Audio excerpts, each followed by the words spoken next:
Hello again, everyone, and welcome to the Coach's Corner. I'm your host, Dave Hanlon. Joining me today on the Coach's Corner, we have Pam Rezzelle, a senior member of the girls track and field team. And if you remember, not too long ago, we had B.J. McKay representing the boys track and field programs, and they had a great weekend this past weekend. We hosted the 13th annual Mcdowell Track and Field Invitational here at Gus Anderson Field. The race itself began at 9 a.m. and went till about 5 o'clock in the afternoon. And we had perfect conditions weather-wise. It was sunny, not too hot, not too cold. We had a lot of great participants and participation from really the tri-state area with all the teams that entered and got themselves involved. A lot of the schools will come here as a result of wanting to run on our track, not only because it's a great invitational and a very highly thought of invitational, but also our facility is the site of a lot of the postseason. For example, we run the Metro Track and Field Championships at Mcdowell High School, as well as the District 10 AAA Track and Field Championships at Mcdowell High School. So I know my thanks goes out to Coach Sanford and all of his staff, the hard work behind the scenes from Mr. Jack McIntyre, who put the program together, who did all the seeding information as the teams were sending their information into us throughout the last couple of months.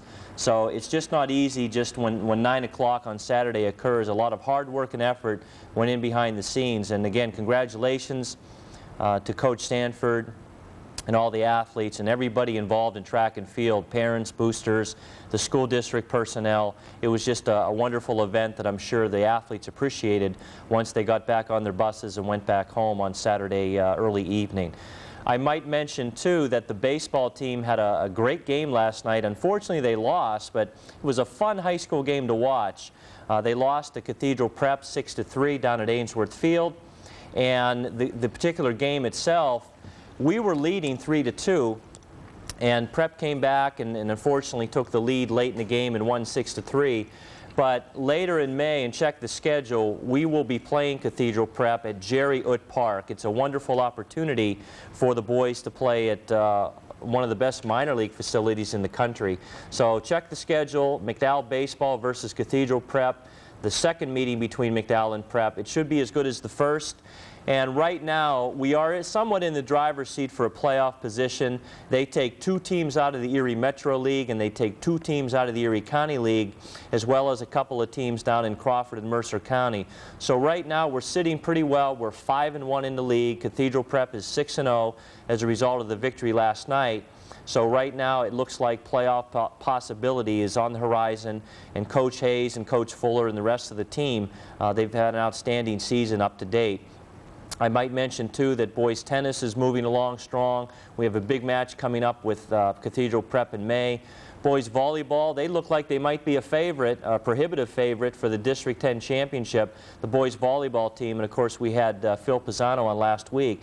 They won again last night against Rocky Grove. They're on a roll. Girls softball, Coach Jake and Coach Margraf, they're in first place. They're undefeated. They had a big win over Villa Maria, 5-3 the other day. They're undefeated, and we'll look for their playoff potential as we inch toward middle of May, late May, when all the playoffs occur in baseball and softball. Hopefully, Coach Beck will have a couple tennis players at districts and states, and of course, we're looking at boys volleyball. By the way, we found out that the District 10 championships for boys volleyball will be held at Cambridge Springs High School, and if I can remember correctly, May 19, May 21, and May 23 will be the dates. Track and field, we just finished the invitational. We're looking for the Metro Championships as well as the District Championships. And Pam, I just went through a lot of things there, and let's focus on track. First of all, from the girls' side, we'll say BJ handled the boys' side when we had him on 2 weeks ago, but the girls' side of it, it's a very young team. You are a senior member of a team, and you've been in this program for a long time now. Have we been getting better? Have you seen a lot of the kids mature since, let's say, March? Definitely. Coming out, we have been very young, especially in our field events. The team's very young, especially like in the jumps area and the throwing. As far as from March this season, we've been getting a lot better, especially at the Invitational. We've seen a lot of improvement, especially in the long and the triple jump from those girls. As far as on the track, we've been strong pretty much the whole year, but we have been getting better, especially like in the shorter sprints, maybe the 200 and the 100. But as far as our relays go, we've been very strong in all 3 of our relays this year. Pam, you personally, I've watched you run over the past couple of years. I've seen you involved in hurdles. I've seen you involved in relays. I've seen you involved in sprints, 400 meters, etc. This year specifically, what events have you been most likely to be involved in? What are your 3 or 4 events you're involved in? Okay, 32 relay, the open 400, and also the 1600 meter relay. Okay. Those are my 3 major Who are the events. other members of the relay teams? Is it a set relay team, or does it change at all? It's changed over time, especially from the beginning of the year till now. But coming into this part of the season, you know, with metros and districts and states, we've come to more of a set relay. My 32 relay, Katie Dobson, she's a freshman, Mindy Gorniak is a freshman, and Christina Keck, she's a junior. And then my 1600 meter relay is Christina Keck, Mindy Gorniak, and Leshika Semisinga. Great. What's it like to be the veteran of all these young kids? Is it kind of a neat experience? I think only in sports, and especially in a sport like track, do you get the extreme interaction between a freshman and a senior. What's that like for you, just on a personal standpoint? It's fun. You don't, I mean, I never really see the age difference. You know, these girls, when I interact with them, they seem as if they are my own age, you know, and sometimes I have to, you know, take a step back and think, wow, this is their first time at a big meet like this, especially my whole 4x8 relay team, you know, it's been their first time competing in these really big meets, and to me it's like, oh, you know, another big meet. But as far as age goes, you know, I really don't, there's not really that much of a difference. You can't really tell, I mean, so. But it's kind of nerve-wracking being, you know, the oldest. Exactly. But Pam, going back from your freshman year, and when you were at that same point you were talking about, up through now your senior year, tell us what you're proud of in terms of, let's say, some of your individual accomplishments. Not so much records you may have broken or anything like that, but have you been able to see a marked improvement in your own personal performance in certain areas since you entered the program as a freshman? Definitely. Well, I entered in doing 300 hurdles and basically more of the shorter distances, the sprints. And over the years, I've become stronger, you know, a better runner, which has enabled me to move on to the 400 and also the 800. I'm very proud of just getting on the A relay teams and being able to compete at a state level. So, I mean, basically also being able to run both the 800 and the 400, you know, get out of the sprints, just kind of go back and forth between, you know, sprinting events and the distance events. Long time ago, I used to run the 400. It was so long ago they called it the 440 yards when we were doing yards. But I can remember coming out of the blocks in a 400 or a 440 and really trying to get a lot of sprint work till you hit about 200 yards, and you kind of coast till around, I always called it those west goalposts, and then you really try to turn it on. Do you have a strategy in the 400 meters where you really try to bust out and then maybe you cruise a bit on the back stretch, catch your breath, and then really turn it on, or do you have to flat out sprint the whole way? How do you run the 400 these days? Well, there is somewhat of a strategy. You know, our coaches always tell us to go out the first 100, sprint that as hard as possible, and then kind of maybe back off a little bit and not stride, but, you know, just back off a little bit on the back stretch and then, you know, turn it in the last 200. But as far as I run it, sometimes I think I just have to go out as hard as possible and try to just hold on to the very end. You know, I've seen you and your track teammates come across the finish line. To flat out sprint 400 meters, or to flat out sprint, really, for the most part, 800 meters, there's not a whole lot left. No. When you hit the finish line, your energy has really been expended. You know, one positive thing, I think there's a fitness level that you create as an athlete, as a young person like yourself, that you can kind of monitor throughout the rest of your life. We talked about earlier in the show where running is a lifetime activity to relieve stress, to stay in shape, and you've been to a point where you're competing and you know really your strengths and weaknesses and your levels. The team itself, it's a young team, it's obviously still a very successful team. What are some of the team goals as we enter into really the postseason now?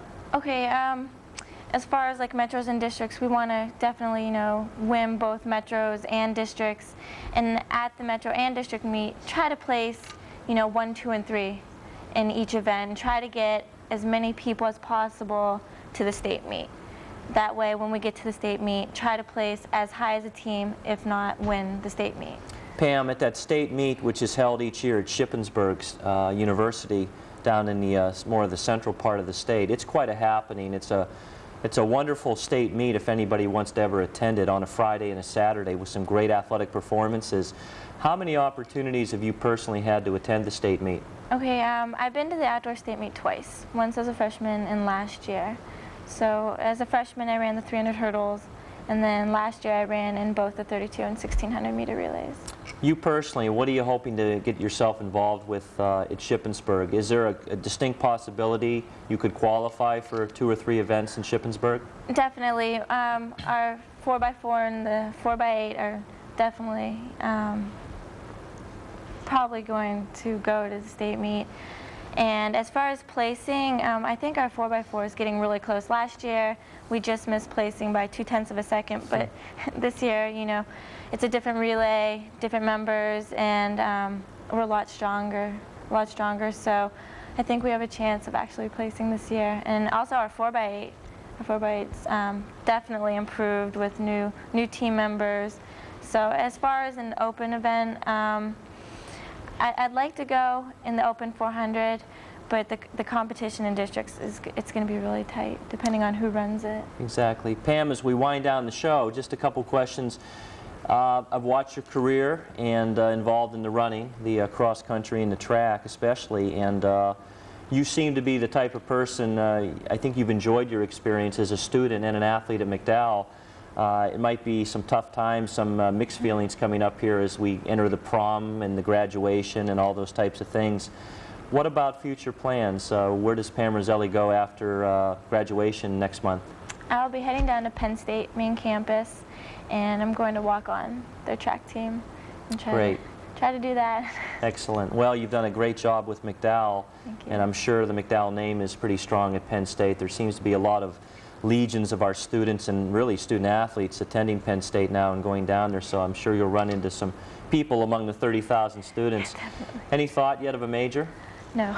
No? No, I'm undecided right now. I'm not sure. I'm not quite sure. How about your folks? Do they have Rhino in Maryland at the same time you're at Penn State, or does Ryan finally get out, or do we have 2 of you in at the same time? He's still going to be down at Maryland. He has 1 more season of football to finish up, so he'll be down there. I'll be at Penn State, so they're just going to have to run between the 2 of us.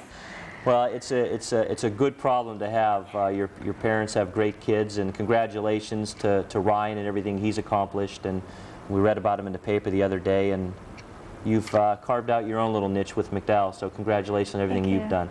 We'd like to thank Pam Rezzelle for being on the Coach's Corner today. And again, there's still some track and field activity remaining. Next Tuesday and Wednesday, the Metro Championships. Come out and see Pam and her teammates run, as well as the boys. And then a week later, I believe it's Thursday, it might be May 16th, right around that area, May 16th or 18th. But anyway, that Thursday, we will host the AAA District 10 Championships, as we always do at Gus Anderson Field.